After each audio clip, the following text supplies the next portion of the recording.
Yeah, I didn't see you there. I was surveying the landscape with my binoculars, looking for rare birds, cardinals, egrets, this sort of thing.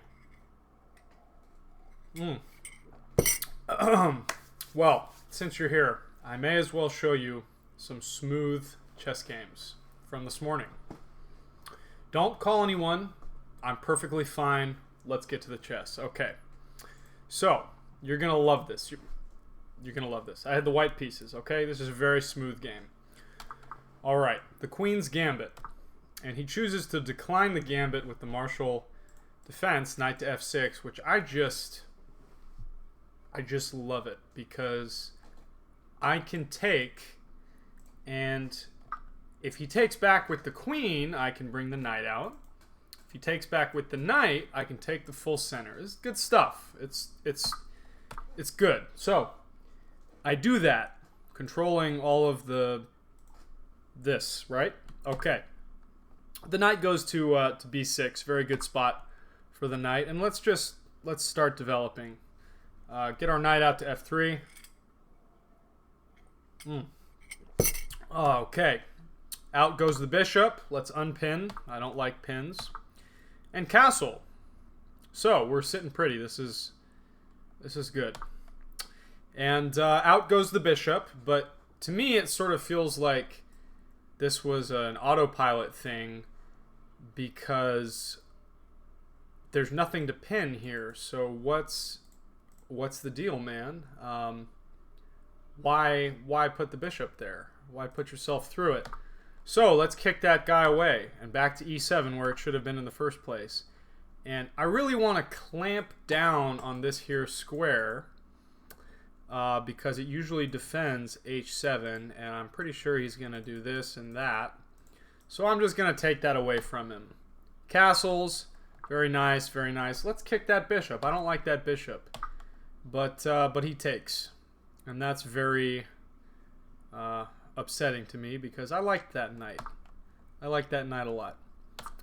Now, let's align this here bishop on the diagonal, and we're going to attack with everything we have. f5, trying desperately to hang on. Look at the cat. Look. He's so cute. Trying desperately to hang on to any defense. But I'm not so interested in your defense, so I take... en passant is the correct term, but I like saying en croissant. So he takes back, and we got this here double attack. Well, I'm just going to go ahead and defend that. And he pushes here, and I see some tactics here. I see some tactics. So I take, and after he takes...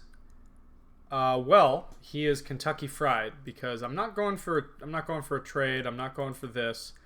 I'm going to fork my opponent in a way that is going to result in tears and a good game for me. And this is how it happens. We see h5 here. We can attack h7, and we can attack this bishop here. This totem pole of bishops here, the mighty bishop totem. We're missing one, unfortunately, to make a full totem, but hey-oh. I skipped forward a little bit. That's okay. So queen h5, as previously discussed, and this is not the threat here. That's not the threat. This is the threat. This is not the threat, though. The threat is really that, because of a very well-known pattern you need to get. But he thinks, oh, I'm going to lose my bishop. I'm going to take that rook, is what he thinks. He thinks I'm going to do this, and the king's going to run, and we're going to have a wild goose chase, but no geese for me. I'm going to choose the mate in 3, right? So the bishop takes, and now the escape is cut off. Nowhere to go. He's got to go back. So now, very important, discovered check. And once the king goes back, we have our lovely checkmate. That's the first game. Let's go to blah blah the second game here, which you can already see the result of. Sorry. Okay. Delightful. Now, I have the black pieces. This is the same opponent. He really wanted a rematch because he was just a wee bit tickled and upset at, well, what you just saw. So, after e4, I play my absolute favorite thing on planet Earth that I love more than water and food and air, the Caro-Kann with c6. And of course, no matter what he does, I'm going to play d5. And we exchange ever so gingerly. And after d4, out goes the bishop. Pin the knight. We've seen it 100 times. We'll see it 101 more times. And he plays the inferior way here with the knight to c3. We really love this little pawn chain here, but he goes without that, unfortunately for him. I'm going to close my pawn structure here with these lovely light squared pawns. Pawns on light squares, rather. So we're going to exchange the bishops and then place our pawns on light squares, make this guy look silly. Out goes the knight. We're going to castle kingside. He kicks the bishop. Well, I don't care about that. And out goes the other bishop, meaning to castle. Okay, now, something I could have done, bring the knight out here, attack these two pawns, but I didn't. Don't ask me why, I just didn't. So, after castles, I castle. Very fun indeed. Now, the rook goes to the semi-open file, which is just wonderful. And I'm choosing to drop back and break this pin. Some sunny day, maybe I can jump forward and reveal an attack. Very slow move here. A3, well guess what? I got slow moves too. I'm going to take the queen side. Now my idea is to go bloop and bloop, which is what's going to happen here. Rook on the c file. Okay, knight g3. Not sure where he's going with that. This is the only conceivable place, but why, I don't know. So the knight maneuver starts here, and look, beautiful, delightful. Okay, defends the pawn. Very good, because as the astute among you may notice, I was attacking the pawn. So if I'm attacking the pawn, he defends the pawn. Yin and yang and oil and water, I don't know. I'm not a scientist, but... Okay. So, I take that awkward knight. And he takes the bishop. And I take his bishop. And look. We're even. Completely even. Except I like my knight more than his bishop. Because look. Light squares. Spiky cactus everywhere for this bishop. Kick the bishop. And he wants to trade. Well, be my guest, my friend. Now, we focus everything on this pawn. Every single thing, and you'll see what I mean here. First, we're going to double. Then I'm going to look for tactics. Maybe I can take this and then swipe that and do all that good stuff, right? So, we double. Double attack. He defends. Yin and yang.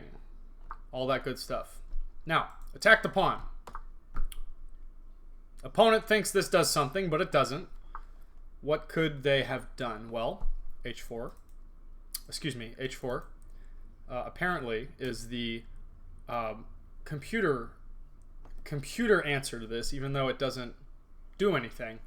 But something that would have made a lot of sense to me would be to just start an attack and sort of get me away from this thing. Perhaps even trying to infiltrate with the queen. Maybe like that. This, but hey, you know what? Rook c2, whatever. I'm going to take that pawn. And now, 1, 2, 3 defenders 1, 2, 3 attackers. For some reason, the opponent moved away from the whole center of this game, which is this pawn. So I'll take it, you know. Thanks, and we exchange, and now let's give a check. Patzer sees a check. Patzer gives a check. Okay, and now we're threatening this this very uncomfortable. How do you say? Oh right, check. Aiming for checkmate in the future here. He tries to trap my queen. Well, that's delightful. See, I can take here, or I can check, and I can scuttle on out. Well, this is what I do. First, I give a check, then I scuttle on out with check, which is wonderful. Zoidberg would be proud. Okay, now force the trade, and he's got nothing, not a thing, and he resigns. So very smooth, very smooth.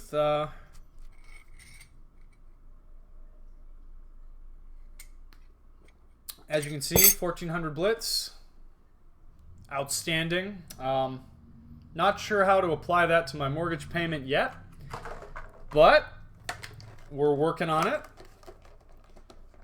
And I hope you enjoyed this this Blitz Games breakdown. And I hope you keep calm and chess on, and be nice to birds, and feed your cats, and eat your vegetables. I will see you later. Take care.